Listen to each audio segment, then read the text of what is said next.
지난 4월 1일 이스라엘의 이란 영사관 기습 폭격으로 여러 명이 숨졌다는 소식을 전달해 드렸었는데요. 이어서 이란이 이스라엘 향해 무인기 순항 미사일로 보복 공격을 감행했습니다. 다행히 큰 피해는 없었다고 하는데요. 오늘 이슈 W 주제는 확전의 불씨, 자제와 응징 사이입니다. 지금 양쪽에 안 박사님, 백 박사님 앉아 계시는데요.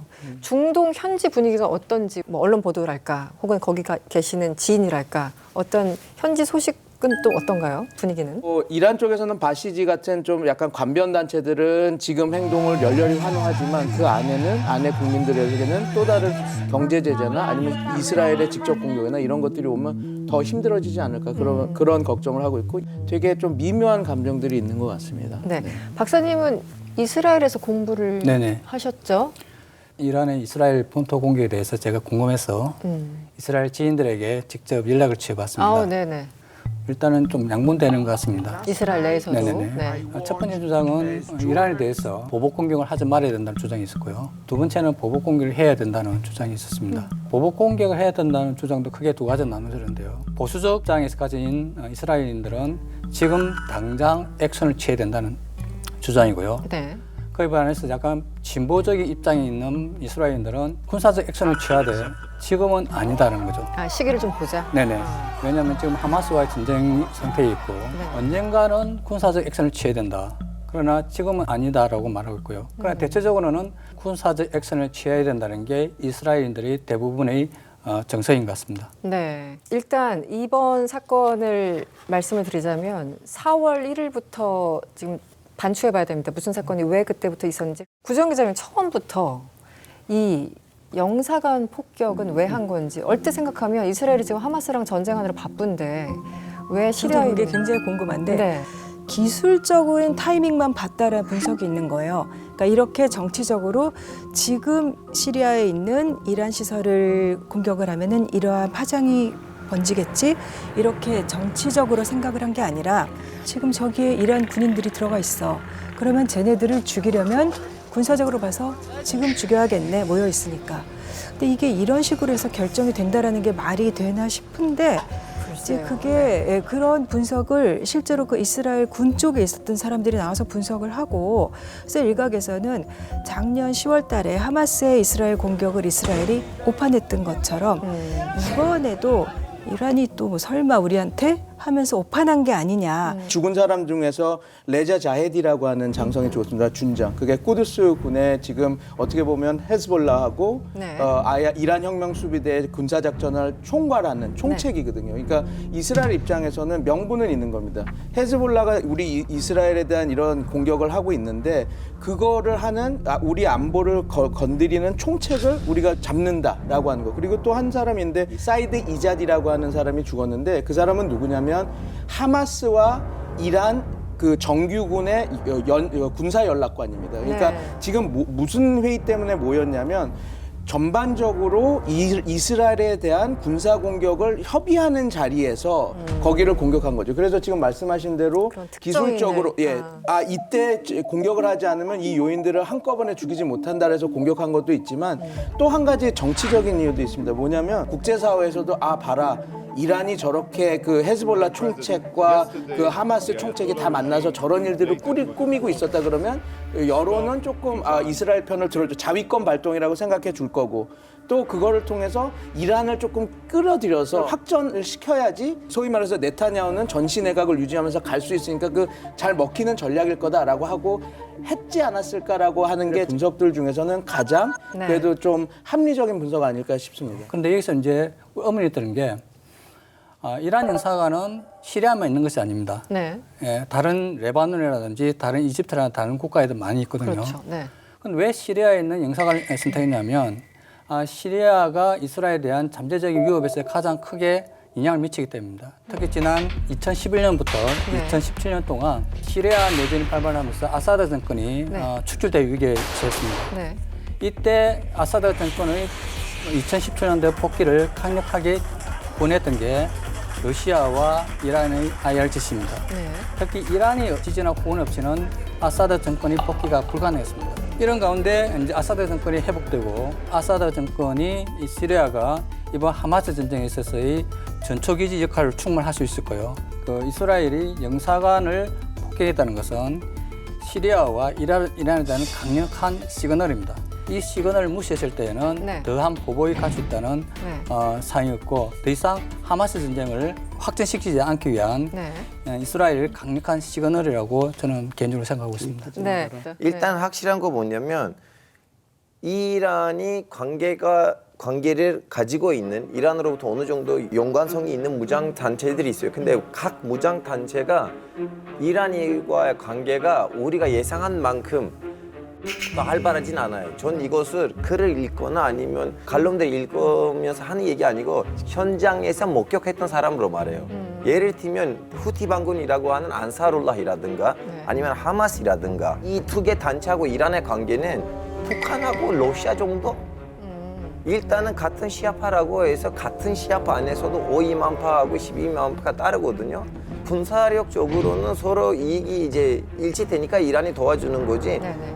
하마스도 이번에는 공격을 했을 때 이제 다음에 이제 지원을 받으려고 이란에 갔는데 이란에 있는 이제 아야툴라 네. 하마니 네. 화를 냈어요. 야 너네 공격하기 전에 얘기하지 그랬어. 왜 얘기를 안 했어요? 이거는 다 뭐지 여론에 나왔던 거고 마치 이제 이번에 이스라엘이 시리아 대사관을 때리기 전에 미국이 화난 걸로 똑같아요.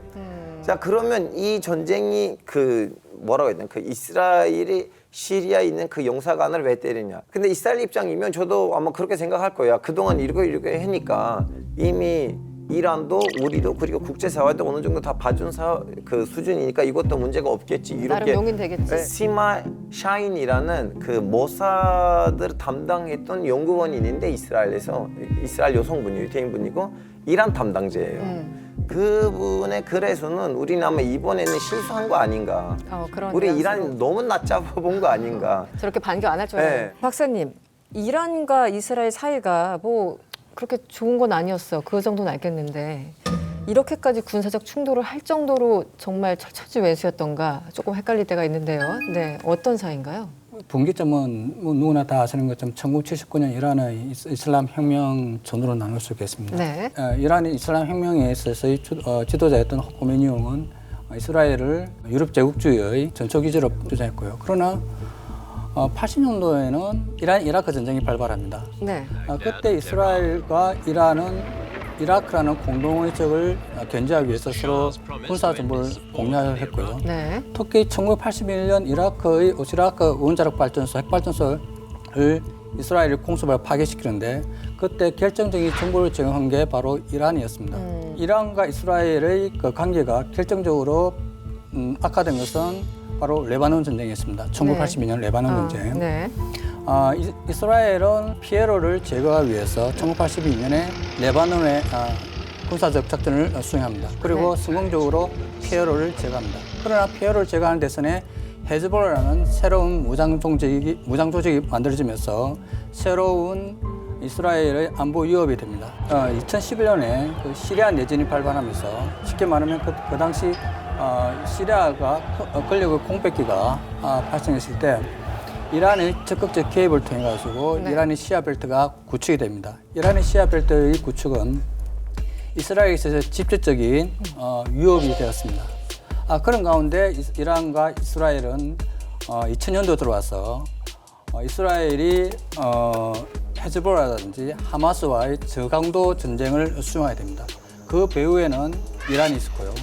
이란이 없는 헤즈볼라와 이란이 없는 하마스는 상상할 수 없는 것이기 때문에 이스라엘은 이란에 대한 강력한 경고를 보내야 되고 이란과 이스라엘 관계는 상당히 지금도 그렇고 앞으로도 계속 악화될 수밖에 없는 네. 그런 구조적 한계가 있지 않나 생각하고 있습니다. 네.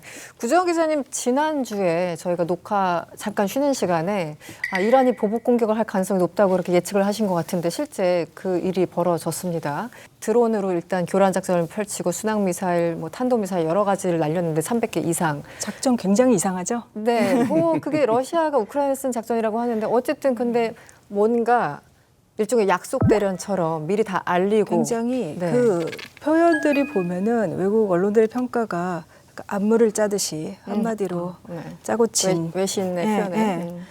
근데 사실 저렇게 드론 띄웠는데 이렇게 피해가 없기는 힘들거든요. 이제 뭐 이스라엘 남부에서 뭐 소녀 한 명이 파편에 맞아서 이제 이런 일이 있긴 했지만, 그래서 조율된 공격이다 이런 얘기를 많이 써요. 근데 이스라엘이 대비할 시간을 주고 네. 다 미국이라 준비할 시간을 주고 또 이란 언론들 통해서 네. 방영까지 하고, 그래서 아마도 국내 정치 측면에서 이란 자국민들한테 우리는 가만히 있지 않았다 이거를 보여주는 거하고, 그다음에 대외적으로는 헤즈볼라라든가 시리아라든가 이런 곳곳에 있는 친이란계 세력한테 우리가 계속 뒤에 있을 거다라는 신호를 보내는 측면도 있었던 것 같고, 또 미국을 향해서는 확정까지 할 생각은 없다. 그냥 이제 전쟁할 뜻은 없다. 그러니까 한마디로 이란이 하고자 했던 거는 여러 곳에 신호를 보내는 네, 거였기 네, 네. 때문에 신호는 굉장히 그러면은 굉장히 충격적으로 많이 그런 것 보낸 같아요. 거고. 네. 저는 구정훈 그 기자님 말씀하신 걸 받아서 네. 이 군사작전의 목표가 제대로 된 이스라엘의 타격이 아니었기 때문에 가능했던 일입니다. 그리고 저는 이 군사작전에서의 승자를 굳이 뽑자면, 이제 전쟁에서 뭐 승자를 뽑는 건 너무 잔인한 일이긴 하지만 그렇긴 이 하죠. 작전에서는 이란이 승리를 한 겁니다. 왜냐?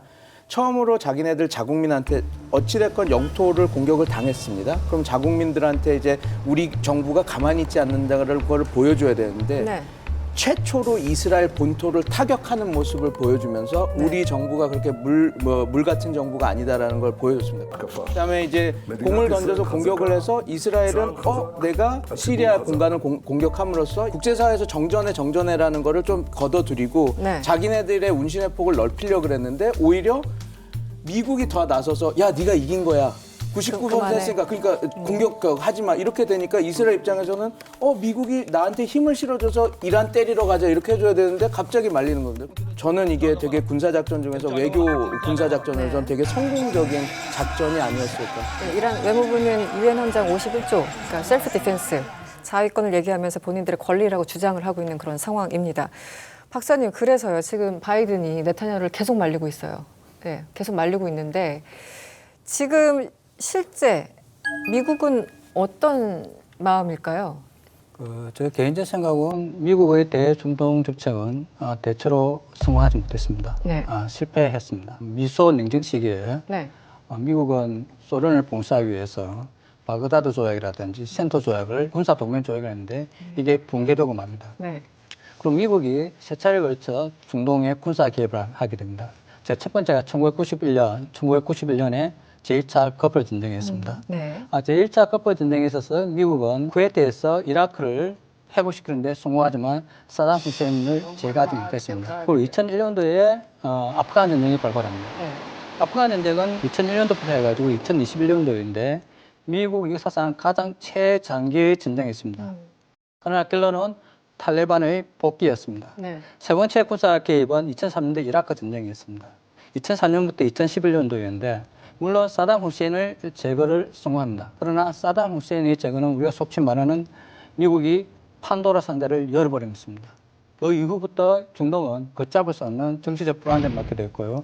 IS 출현이라든지 특히 이라크가 이란의 시아 벨트의 허리 역할을 하는데 결정적인 기회를 제공합니다. 그리고 아랍범 시기에 있어서 미국은 오바마 행정부 때인데 거의 방관자적 입장을 취합니다. 네. 그리고 그 대신 러시아가 중동에 개입하는데 결정적인 기회를 제공하게 됐고요. 그 28 분쟁 같은 경우에도 1993년 이스라엘 팔레스타인 오슬로 협정 체제가 만들어졌습니다. 그러나 오슬로 협정 체제는 2000년도에 결국 붕괴되고 맙니다. 그 이후 이스라엘과 팔레스타인 문제를 해결해서 네. 아나폴리스 회의라든지 미국은 많은 평안을 제안합니다. 그러나 이것마저도 다 실패하고 맙니다. 네. 이런 측면에서 볼 때 미국의 역사적 대중동 정책은 대체로 성공한 케이스는 드뭅니다. 그러면 이런 가운데 이란의 이스라엘 본토의 공격을 미국이 어떻게 대응할 것인지는 상당히 큰 부담이고 숙제입니다. 네. 상황이 좀 어렵다. 네네. 네. 바이든 입장에서는 또 대선도 있고. 중국은 어떤가요? 사실은 이제 어떤 사안이 발생하면 항상 중국은 어떤 상황이야? 사우디는 어떤 상황이야? 이렇게 묻게 되는데, 뭐 이란과 통화했다는 얘기도 있고요. 어떻습니까? 사실 끝에 있는 질문부터 시작하자면 중동 산유국들 특히 순위 벨트는 네. 되게 불편해요. 그래서 그 이란의 이 작전을 엄청 거의 이스라엘보다도 더 이렇게 비하하고 낮잡아 보는 걸로 이제 언론에 다 나오고 있거든요. 이거는 뭐 연극이었어. 이스라엘하고 이란이 이렇게 짜고 치고 하면서 한 거예요. 넘어가지 말자. 그 이유가 뭐냐면 자국민들을 자제시켜야 돼요. 왜냐면 자국민들 보기에는 우리랑 똑같이 동족 팔레스타인 사람들 거기서 그러고 있는데 얘네들 아무것도 안 하고 있고 우리랑 반대 정파에 있는 시아파 이란이 뭘 하고 있는데 그럼 얘네들 뭐냐 하는 목소리가 당연히 나올 수가 있는데 아직도 정치 안정화가 안 됐어요 제대로. 왜냐하면 자기네 그 영토에서 정권을 수립한 지는 거의 이스라엘처럼 100년 될까 말까예요.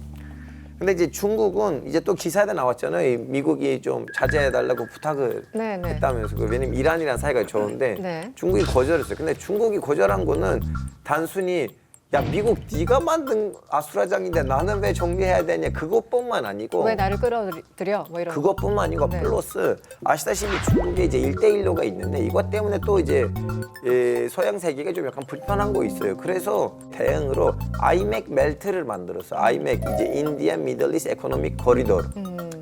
이것이 그 하마스 공격하고 몇 달 전에 발표가 됐었거든요. 이제 인도부터 시작하는 그 동로는 두바이에 왔다가 사우디에 넘어갔다가 사우디에서 요르단, 이스라엘에 있는 하이파, 이제 그 이스라엘 통해서 유럽에 가는 이거 이제 발표됐었고, 근데 이거 지금 실현이 됐었으면 누가 제일 많이 피해를 볼 것인가? 중국이죠. 그래서 지금 중국 입장에서는 왜 굳이 내가 가서 자제해야 되냐? 하나는 나의 경제 정책을 파괴하려고 했었는데 파괴 안 되네 이대로 가면. 두 번째는 이제 중국도 좀 약간 이 동양에서 뭘 하려고 했는데 미국이 여기에 안 왔으면 좋겠어요. 미국 다른 지역에서 골치 아프고 신경이 막 스트레스 많고 좀 약간 고민에 빠졌으면 좋은데 그건 바로 중동이거든요. 그러다 보니까 중동에서 이렇게 아수라장 되는 거는 제일 수혜자 누구냐? 중국 일이에요. 중국에서는 이제 반사이익을 얻을 수 있으니까 미국의 온 신경과 역량이 다 그쪽으로 쏠려 있을 때 우리는 이제 우리 이익을 취하자 이런. 중국이 도움 요청을 거절한 거는 할 수 있는 게 없어서죠. 안전 보장이라는 것은 현지의 군사적 기반이 없이는 불가능하잖아요. 근데 이제 보면 이번에 보니까 뭐 미국은 그 카타르에 있는 알 우데이드 공군기지, 중동 최대 미군기지죠. 거기서 많이 전투기 띄운 것도 있지만 이 지상기지, 육상기지에서는 어디서 미군기가 떴나는 밝히지 않고 있는데 이게 아마 그래서 약간 사우디에서 혹시 발지된 게 있지 않나 뭐 이런 의혹이 사우디에 있었다고 하면 이제 문제가 되니까. 그다음에 이제 요르단 같은 경우는 이란이 찍어서 요르단한테는 이스라엘을 지원하지 말라. 왜냐하면 바로 옆에 있는 나라거든요. 그 이란에서 드론이 날아가려면 이스라엘 바로 앞에 있는 데가 이제 요르단이니까. 근데 이번에 그 미군이 거의 한 이란의 드론을 절반 정도 격추를 했다고 하고 그리고 요르단이 한 20% 정도를 격추를 한 걸로 지금 그렇게들 보도가 나오고 있어요. 요르단에서 다친 사람들도 있었어요. 요르단에서. 그런데 이제 그 떨어진 거 근처 가서 막 하다가 이제 그렇게 된 건데 근데 이 요르단 왕립 공군은 일단 전투력도 이제 강한 것도 있지만 요르단은 원래 친서방이기도 하고 로프 외교, 줄타기 외교로 워낙에 유명해요. 요르단은. 그래서 뭐 옛날에도 미국 비위 맞추면서도 사담 후세인 시절에 이라크랑 거래해서 석유 받고 그다음에 뭐 팔레스타인 난민들 통제하면서 또 이제 미국 지원받고 그래서 아마 요르단의 독보적인 외교술로 이번에 요르단은 이스라엘을 방어해주는 쪽으로 선 것 같아요. 지금 이스라엘이 반격을 할 것인가 반격을 한다면 어떤 식으로 할 것인가 여러 가지 시나리오들이 있는데 박사님 보시기에는 이스라엘은 어떻게 될까요? 이스라엘을 전통적으로 추구하는 안보 독트린이 있습니다. 첫 번째가 전제 억제 전략이고 전제 억제 전략이 디터런스로 말하는 억제 전략이 실패하면은 선제 공격 전략입니다. 선제 공격 전략을 했을 때의 가장 중요한 것은 최단 시간에 결정적 승리를 하는 것입니다. 이런 이스라엘의 전통적인 안보 독트린은 아랍과의 전면전에서 커다란 역할을 했고 성공을 하였습니다. 어떤 형태로 하든지 이스라엘은 전통적인 안보 전략과 안보 철학을 지키기 위해서는 이란에 대한 형식적이든 비형식적이든 본토에 대한 물리적 행동을 액션을 하지 않을까 하는 게 제 개인적 생각입니다. 그게 뭐 체면 치레가 됐든 뭐가 됐든 어쨌든 이스라엘은 그동안 시큐리티 그 원칙상 재반격을 안 할 수 없고 바이든이 아무리 말려도 할 수밖에 없는 그런 상황이다. 그 옵션들만 놓고 얘기해 드리겠습니다. 세 가지 공격입니다. 이란에 대한 직접적인 타격, 또 가장 대리전을 잘 싸운다라는 헤즈볼라에 대한 네. 타격. 그 다음에는 이제 지금 보여줬던 다마스커스에서 벌어진 영사관 공격과 같은 그런 그 요인 암살 시설 타격이 되겠죠. 근데 저는 수준을 높여서 동시다발적으로 하면서 우리가 보복을 했다. 진짜 견딜 수 없는 고통을 그들에게 주었다라고 하는 식의 조금 불난전 반란전 비대칭 전력을 이용한 조금 좀 강도를 좀 높인 그 수준의 반격이 될 거라고 저는 개인적으로 예측합니다. 재반격을 공언했던 이스라엘이 이란 본토에 대해 직접 공격을 감행했습니다. 강력한 대응 의지를 보여주면서도 전면전을 피하기 위한 제한적 수준의 공격이었다는 분석이 나옵니다. 현지 매체들은 이스파한의 공군기지와 핵시설이 밀집된 곳 가까이서 폭발음이 들렸다고 전했습니다. 이스라엘은 중동 국가에서 민주주의와 시장 경제를 성공적으로 수행한 국가입니다. 나타냐가 비록 팔레스타인 문제에 있어서 상당히 많은 비난을 받고 있지만 지난 20년 동안 아랍의 봄이라든지 많은 외부적 환경에 대해서도 이스라엘의 우파의 아젠다는 성공적 평가를 받고 있습니다. 네. 나타냐는 이미 현실주의적 입장에서 강력하게 이스라엘의 국익을 가장 추구하는 외교 정책을 펼쳐왔고요. 국내적으로 아주 많은 문제가 도전을 받고 있습니다. 민주주의 문제, 사법권의 무력화 문제, 이런 내부적인 문제가 있음에도 불구하고 나타냐가 성공적인 안보 아젠다를 지탱해왔고 상당히 우리가 좀 눈여겨봐야 할 사항이 많지 않을까 하는 게 저 개인적 생각입니다.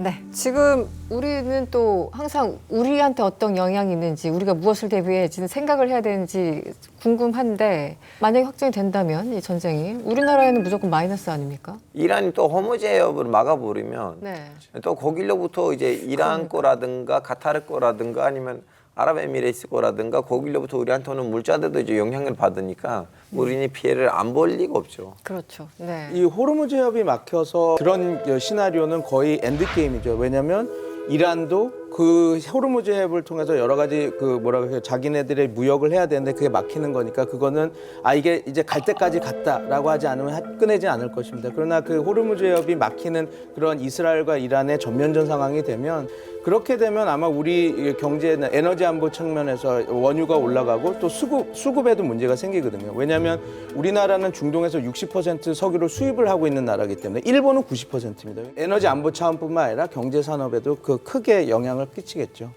히브리 대학에서요. 지난 14일부터 15일까지 이틀간 1,466명의 이스라엘 성인들에게 설문조사를 했습니다. 이란의 재보복하는 것에 대해서 찬성을 하느냐. 거기에 대해서 74%가 반대한다라는 그런 여론조사도 있었습니다. 아무래도 정치인들과 일반 국민들이 느끼는 그 감각은 좀 다른 것 같습니다. 앞으로 어떻게 될지 저희들 관심 있게 지켜보도록 하겠습니다.